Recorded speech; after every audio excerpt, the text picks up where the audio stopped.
नमस्कार दोस्तों, बात करेंगे फिजियोलॉजी ऑफ विजन की। ठीक है, एनाटॉमी अपन पहले देख चुके हैं, तो नो डाउट एनाटॉमी की भी कुछ बातें अपने को यहाँ पे भी फिर से देखने को मिलेंगी। और अपन ने कुछ बातों के लिए कहा भी था कि अपन वो चीज़ें जो है वो फिजियोलॉजी में देखेंगे, तो वो भी अपन नो डाउट देखेंगे। ठीक है, तो सबसे पहले फिजियोलॉजी ऑफ विजन की अगर बात करें तो इसमें दो प्रोसेस होते हैं, है ना। एनाटॉमी में तो अपन ने काट पीट के देखा कि साहब अंदर होता क्या है। फिजियोलॉजी में जो फंक्शनिंग है उसकी बात अपन करेंगे, तो इसमें दो चीज़ें होती हैं कि लाइट रे फोकस्ड ऑन रेटिना, कि जो लाइट जो अपनी आती है वो कहाँ पे आएगी, वो रेटिना पे आएगी। दूसरी बात, the resulting nerve impulse transmitted to visual area of cerebral cortex in the brain. जो रिजल्टिंग नर्व इम्पल्स अपने को मिलते हैं, जैसे भी ये जैसे लाइट आएगी यहाँ पे कुछ रिएक्शंस होंगी, उनसे अपने को क्या मिलेगा, एक इम्पल्स मिलेगा। वो इम्पल्स अपने को कहाँ भेजना है, वो इम्पल्स आप अपने को भेजना है विजुअल एरिया में। विजुअल एरिया में विजुअल एरिया होता है, इसमें पता है ब्रेन में आपने पढ़ा होगा पहले, अलग अलग ऐसे एरियाज रहते हैं, है ना।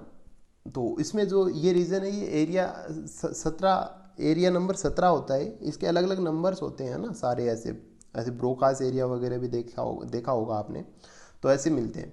ठीक है, तो ये जो है ये विजुअल एरिया है। यहाँ पे अपने को वो जो अपने को कौन सा इम्पल्स मिल रहा है, नर्व इम्पल्स जो मिल रहा है, उसको अपने को यहाँ पहुँचाना है। तो ये पूरा का पूरा कार्यक्रम जो है वो क्या है, वो सब फिजियोलॉजी है। किसकी फिजियोलॉजी है, विजन की। ठीक है, तो ये बात अपन इसमें करेंगे। तो चलिए अपन देखते हैं। सबसे पहले अपन बात करें, छोटी छोटी बातें हैं, धीरे धीरे कॉम्प्लेक्सिटी बढ़ती जाएगी। ठीक है, refraction of light take place in following pathway. Refraction, light का रिफ्रैक्शन किधर किधर से है साहब, कॉर्निया है, बाहर टकराएगी, ये कॉर्निया आएगी, कॉर्निया में लाइट घुस गई। आगे अपने को मिला कौन, एक्वस ह्यूमर मिला, बिल्कुल बात अपन ने कर ली। उसके बाद कौन आया, प्यूपिल की थ्रू किस में घुस गए, लेंस में घुस गए, बिल्कुल समझ में आता है साहब। उसके बाद लेंस के अंदर कौन था, विट्रस ह्यूमर था। मतलब अंदर मतलब लेंस के आगे जो अपने पोस्टीरियर जो अपना कंपार्टमेंट था, उसमें कौन सा लिक्विड था, विट्रस ह्यूमर था। तो यहाँ तक अपन समझ गए ना कि रिफ्लेक्शन आ रहा है। जानी कहाँ लाइट को, लाइट जाएगी रेटिना पर, है ना। तो रेटिना तो पीछे की तरफ है, तो समझ रहे हो, ये सारे जो कार्यक्रम है वो क्रॉस करने पड़ेंगे। अगली बात अपन करेंगे लेंस की। लेंस क्या है साहब, लेंस है adjustable part of refractive system. जो ये रिफ्रैक्टिव सिस्टम जो है, इसमें जो लाइट अंदर आएगी, है ना, इसमें लाइट जो है वो रेगुलर जो आनी है वही आएगी। फिर भी दूर का है, नज़दीक का है, उसको अगर एडजस्ट करना है तो वो कौन करेगा, वो लेंस करेगा साहब। तो ये क्या हो गया, जो रिफ्रैक्टिव सिस्टम का जो एडजस्टेबल पार्ट है वो कौन है, वो साहब लेंस है। ठीक है, तो ये बात हो गई। दूसरी चीज़ है, लेंस में क्या चेंजेस हैं, when looking A near object, जब अपन देखते हैं एक पास के ऑब्जेक्ट को, तो क्या होगा, सीलियरी मसल्स कॉन्ट्रैक्ट करेंगी, सीलियरी मसल कॉन्ट्रैक्ट करेंगी। लेंस क्या करेगा, लेंस ब्लजेज, ब्लजेज मतलब उभार, थोड़ा मोटा हो जाएगा लेंस। कैसे, इसकी बात अपन देखेंगे किस प्रकार से।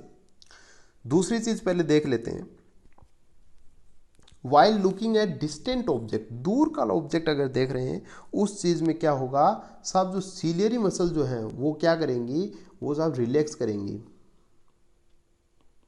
Relax, ciliary muscle relax. और लेंस क्या होगा, लेंस हो जाएगा एलोंगेटेड, है ना, लेंस ऐसे फैल जाएगा। तो देखें पहला केस अपन ने अभी देखा कि साहब ये जो है ये अपनी आइरिस है, इनकी भी आप इससे अपन साइज देख सकते हो। ठीक है, लेकिन यहाँ पे स्पेशली बात किसकी कर रहे हैं, अपन बात कर रहे हैं सीलियरी मसल की। ठीक है, यहाँ पे देख रहे हो जो सीलियरी मसल, इनकी बात अपन कर रहे हैं। ये क्या हो रही है, पहले केस में अपन ने कहा था कि सीलियरी मसल जो है वो कॉन्ट्रैक्ट करेंगी। ठीक है, तो ये क्या कर रही है, मसल जो है वो कॉन्ट्रैक्ट कर रही है। तो कहने का मतलब अपन ने कहा था कि साहब ये सस्पेंसरी लिगामेंट हैं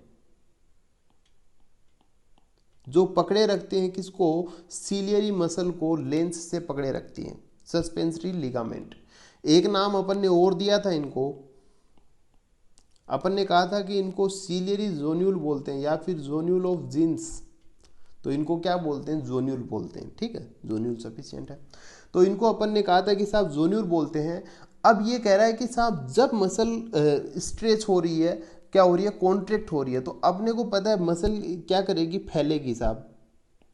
जब कॉन्ट्रैक्ट होगी तो मसल जो है वो थोड़ी लंबी हो जाएगी, लंबी हो जाएगी तो क्या हो जाएगा, ये जो जोन्यूल हैं, जोन्यूल क्या हो जाएंगे, कॉन्ट्रैक्ट होने पे लूज हो जाएंगे।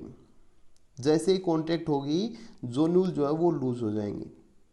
लूज हो जाएंगे तो जो लेंस है वो क्या करेगा, वो नज़दीक आ जाएगा, थोड़ा लूज हो जाएगा तो ये ब्लज करेगा, मतलब मोटा हो जाएगा लेंस थोड़ा, है ना, देख पा रहे हो ना, थिकनेस थोड़ी ज़्यादा हो रही है, समझ रहे हो बात को।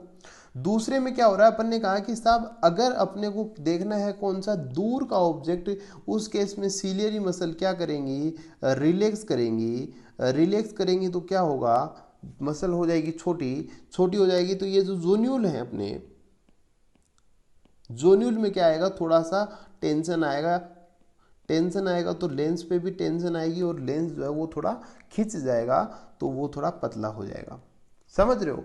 तो लेंस क्या है, लेंस है adjustable part of refractive system. बात आई इतनी समझ में यहाँ तक, ठीक है। आगे अपन चलते हैं, ये छोटी छोटी बातें हैं, अभी धीरे धीरे देखना आप, जैसे जैसे आगे चलते जाओगे आपको धीरे धीरे कॉम्प्लेक्स होता जाएगा मामला। अगली बात है रेटिना की। रेटिना की बात अपन करें तो रेटिना साहब क्या है, रेटिना अपन ने कहा कि साहब है एक लाइट सेंसिटिव पोर्शन। रेटिना एक ऐसी चीज़ है जो लाइट जो आई है उसकी सेंस करेगा, उसको ग्रहण करेगा, उसको लाइट जब पड़ेगी ना रेटिना पे तभी कुछ बनेगी बात, है ना। बाकियों पे बन रही है, कोई लाइट के प्रति कोई सेंसिटिविटी नहीं दिखा रहे, है ना, बीच में से निकल रही है लाइट। लेकिन रेटिना क्या है, लाइट सेंसिटिव पोर्शन है। दो चीज़ होती है साहब इसके अंदर, पहली चीज़ कौन है, कोन्स, दूसरी चीज़ कौन है, रोड। आपको पता है कि साहब कोन्स जो है वो रिस्पॉन्सिबल है डे टाइम के विजन के लिए और रोड्स जो है वो रिस्पॉन्सिबल है नाइट टाइम के विजन के लिए। तो अपन ने यहाँ पे रिस्पॉन्सिबल फॉर कलर विजन लिखा है मैंने, कल को भूल जाओ तो याद रखें कि कौन चीज़ फॉर कलर विजन, कौन चीज़ फॉर कलर, समझ रहे हो। और वैसे जानते हैं अपन रोड्स नाइट विजन के लिए होती है ना रोड्स, और कौन जो है वो डे टाइम विजन के लिए, तो कलर तो दिन में ही दिखते हैं ना, जी हाँ, तो इसको अपन ने बोल दिया colour vision. When light falls on retina, जब रेटिना पे लाइट गिरती है तो साहब दो प्रकार की रिएक्शन होती हैं, फोटोकेमिकल एंड इलेक्ट्रिकल रिएक्शंस, ठीक है, या फिर अपन कहें फोटोकेमिकल या फिर इलेक्ट्रिकल चेंजेस अकर, ठीक है। करता कौन है, अपने को पता है कि साहब रोड्स एंड कौन सी होते हैं जो कि लाइट के लिए सेंसिटिव रहते हैं, समझ रहे हैं, रेटिना के अंदर भी अगर स्पेशली अपन बात करें तो, ठीक है। तो ये इन्हीं में होंगे, अपन देखेंगे किस प्रकार से होंगी। तो साहब इसमें कहा है कि साहब इन रोड्स में क्या होता है, rhodopsin breaks into scotopsin and retinal, ठीक है। इन्होंने कहा कि साहब जनरली अपन जो अभी देखेंगे अपन पूरा इसका मेकानिज्म अपन देखेंगे, लेकिन इसका मेकानिज्म जो है लास्ट में देखेंगे, समझ रहे बात को। अभी अपन थोड़ा समझ लेते हैं कि रोड्स में साहब जो रोडोप्सिन जो होती है वो ब्रेक हो जाती है किसमें, स्कोटोप्सिन एंड रेटिनल में, ठीक है। जो रेटिनल जो होता है वो विटामिन ए का डेरिवेटिव होता है। कहने का मतलब अपन कहते हैं कि साहब विटामिन ए की डेफिशिएंसी से क्या हो जाता है, नाइट ब्लाइंडनेस, नाइट ब्लाइंडनेस हो जाता है। वो इसीलिए हो जाता है, अपन इसको भी समझेंगे कैसे हो जाता है, तो वो कहीं ना कहीं यहाँ पे उसका कनेक्शन होता है, ठीक है। जी हाँ, नेक्स्ट बात है कि this chemical reaction generate electrical impulse. तो जो ये रोडोप्सिन वाली जो टूटने की जो प्रक्रिया है ये इलेक्ट्रिकल इम्पल्स जनरेट करती है। उसके बाद रोडोप्सिन क्या होता है, रोडोप्सिन इज देन रीसिंथेसाइज्ड, रोडोप्सिन जो है वो वापस उत्पन्न हो जाता है। ये तीनों लाइनें पढ़ के आपके ऊपर से चली गई है ना, कुछ खास समझ में नहीं आया, लेकिन इसकी जो समझने के लिए अपन जो इसकी बात है वो लास्ट में करेंगे तो ये तीनों की तीनों लाइन अपने समझ में आ जाएगा। फिर भी अपन लास्ट में किस चीज़ की बात करेंगे वो अपन थोड़ा देख लेते हैं। अपन इस चीज़ की बात करेंगे, ये स्कोटोप्सिन है, हालांकि ये ओप्सिन ही है, ओनली ओप्सिन है ये नाम। जो स्कोटो है ना, स्कोटिक होता है, स्कोटिक विजन, स्कोटिक विजन अपन बोलते हैं नाइट विजन को, समझ रहे हो बात को, स्कोटिक विजन नाइट विजन को बोलते हैं। तो कहीं कहीं पे ये आपको ओनली ऑप्शन लिखा दिखेगा, तो ऐसे घबराना नहीं है, वो भी सही है, ठीक है। तो इसमें लाइट एनर्जी वगैरह पड़ती है, फिर इस प्रकार से जो है वो रोडोप्सिन का जो है वो इधर आल ट्रांस रेटिनल इस प्रकार से बनना होता है। तो अपन इसकी जो बात अपन आगे ज़रूर करेंगे, 11 सिस रेटिनल क्या होता है, ये सब बात अभी अपन लास्ट में कर लेंगे। एक बार अपन पहले जो पूरा इसका फ्रेम है वो पूरी देख लेते हैं कि पूरा अभी अपन फिजियोलॉजी में क्या क्या देखेंगे, ठीक है। तो ये अपन ने देख लिया कि साहब रोड्स में जो है कौन कौन सी रिएक्शन है, इलेक्ट्रिकल चेंजेस होते हैं और फोटोकेमिकल चेंजेस होते हैं, है ना, यहाँ तक की बात हो गई। इसके बाद अपन बात करते हैं कि साहब अपने को मिल गया, अपन ने कहा कि साहब वहाँ से इम्पल्स आएगा और वो अपने को आगे ट्रांसमिट करना है। तो अपन ने कहा कि साहब रोड्स एंड कोन्स पे लाइट गिरी और अपने को वहाँ से इम्पल्स मिला और अपन ने वो दे दिया गैंग्लियोनिक न्यूरॉन को। गैंग्लियन आप समझते हो किसको बोलते हैं, जो cell bodies group of neurons होते हैं, या फिर अपन एग्जैक्टली कहें तो सेल बॉडीज के ग्रुप होते हैं, है ना। कहने का मतलब बहुत सारे न्यूरॉन जो है वो एक जगह इकट्ठे हो जाते हैं, वहाँ से वो एक नर्व के थ्रू जो है वो आगे सामान जाता है, ठीक है। तो ये गैंग्लियंस कई प्रकार के होते हैं, वो ब्रेन पढ़ते हैं कभी, तो उसमें थोड़ा डिटेल में आता है कार्यक्रम, ठीक है। यहाँ पे अपन समझ रहे हैं कि पूरे के पूरे जो छोटे छोटे न्यूरॉन थे वो गैंग्लियन में इकट्ठे हुए, वहाँ से ऑप्टिक डिस्क की तरफ फाइबर्स गए और वहाँ से ऑप्टिक नर्व के थ्रू कहाँ तक पहुँचे, अपन पहुँचे ऑप्टिक काइज्मा पे। पिछली अपन ने जब वीडियो देखा था उसमें अपन ने कहा था कि साहब ऑप्टिक नर्व के 4 पार्ट होते हैं और इसकी जो लेंथ है वो 5 सेंटीमीटर की होती है, और अपन ने कहा था कि ऑप्टिक डिस्क से लेकर और ऑप्टिक काइज्मा तक जो चीज़ जो है, जो फाइबर जो नर्व लेके जाती है, उसको अपन कहते हैं ऑप्टिक नर्व। इतनी बातें अपन ने पिछले जो एनाटॉमी वाला जो सेक्शन था उसमें अपन ने देख ली थी, ठीक है। अब जो इसमें सबसे इंपॉर्टेंट चीज़ आती है वो आती है ऑप्टिक काइज्मा। ऑप्टिक काइज्मा का जो कंसेप्ट होता है वो बड़ा इंपॉर्टेंट होता है फिजियोलॉजी ऑफ विजन में। और दूसरा इंपॉर्टेंट कौन सा होता है, ये जो अपन बात करेंगे ये फिजियोलॉजी ऑफ विजन की जो नॉर्मल अपन रोडोप्सिन वाली जो बात करेंगे वो जो है वो भी इंपॉर्टेंट रहता है, ठीक है। तो अपन सबसे पहले ऑप्टिक काइज्मा अपन जरूर देखेंगे। ऑप्टिक काइज्मा की अगर अपन बात करें तो ऑप्टिक काइज्मा होता क्या है, part of brain where the optic nerve cross.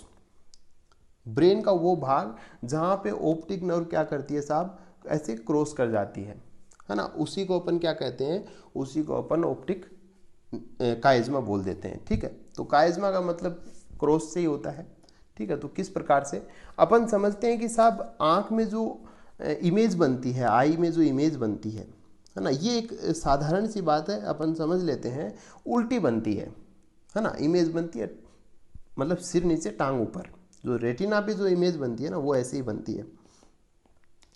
ये काइज्मा क्यों करना पड़ता है, ये काइज्मा क्यों होता है, एक विजन होता है अपने, अगर अपन बात करें मैमल्स में बाइनोकुलर विजन,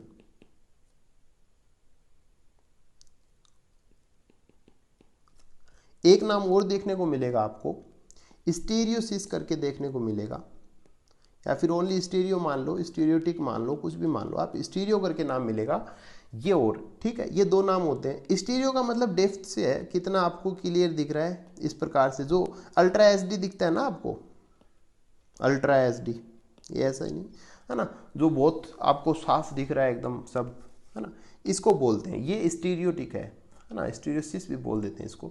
तो ये स्टीरियो है, ये डेप्थ है, डेप्थ ऑफ विजन कि कितना आपको क्लियर दिख रहा है।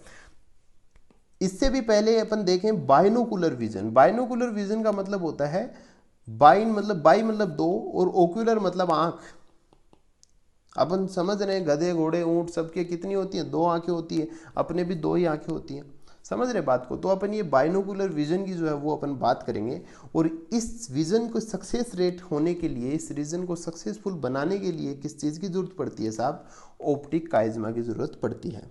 बात समझ में आ रही है इतनी, जी हाँ। तो अपन देखते हैं अब आगे ऑप्टिक काइज्मा को। अपन थोड़ा पहले आपने जो फोटो देखी है वो इस प्रकार की देखी है ऑप्टिक काइज्मा की, कंसेप्ट की अपन बात करेंगे। अभी अपन इसका थोड़ा कंसेप्ट देखेंगे और उसके बाद में अपन फिर से इस फोटो पे अपन आएंगे, ठीक है।